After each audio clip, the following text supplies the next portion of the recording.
Hey everyone, it's Alan at Helm Ventures, and we're going to start trying to do something a little bit new using video to have just some basic conversations and talk about really interesting topics in real estate and strategy, especially in the DC market. But a lot of what we're going to talk about over the coming weeks and months really can apply to most markets. The first thing that I want to talk about, just because I love it so much and it's probably my favorite market in the city, is Georgetown. And it really, I guess, just to start off, this is probably a dream location for any retailer in DC. Most of them, anyway. But let's be real, it's really expensive. Cobblestone streets, historic charm, steady flow of shoppers make this, probably one of the most iconic neighborhoods in DC. But the rents, obviously, they're really high, and for most businesses, especially new businesses, they can make you feel like you're priced out before you even start. But here's the good news: you can really make this work. You really just have to get creative. And today, I want to talk about some basic tips on how to break into the Georgetown retail market without completely blowing your budget, right? So first off, why would you even try to break into a market that, might have some issues to begin with, at least in terms of getting in and finding the right space? Well, it's pretty simple, right? Georgetown offers the perfect mix of locals, tourists, students, all with money to spend. People come to Georgetown to shop, eat, and explore. And because of that, it really has a built-in customer base. That said, and I know I already said this, but retail rents are no joke. Prime spaces can go from $80 to $100 a foot, maybe even more in some cases, and that's really a lot to stomach. So don't let that scare you off just yet. Here's a couple ways to break in without focusing on one of those flashy M Street storefronts right away.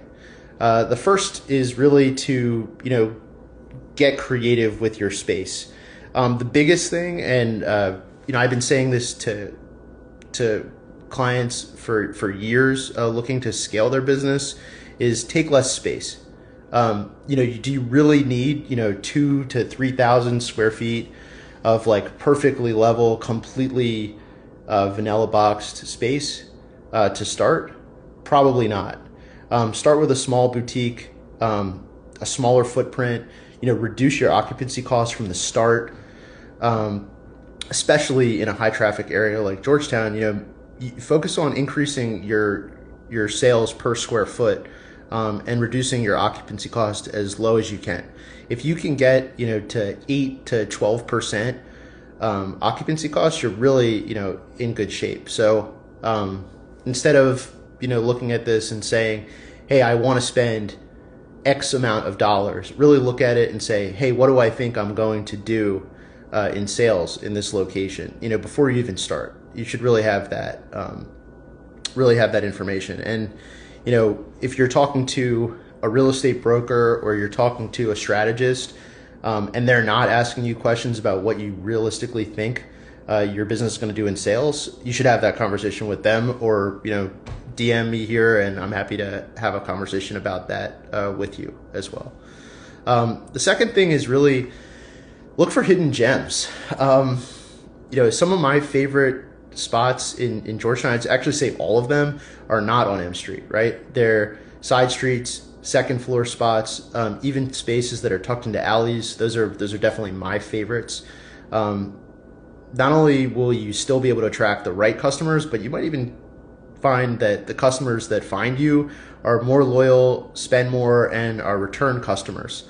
The big bonus there is these spaces are a lot more affordable and usually offer a lot of bang for your buck in terms of character, if you can make them work. I'd say the other piece of this is that to focus on experience, right? So this is less about real estate, but real estate can have a big impact on experience. It's not just about what you sell, it's how you sell it.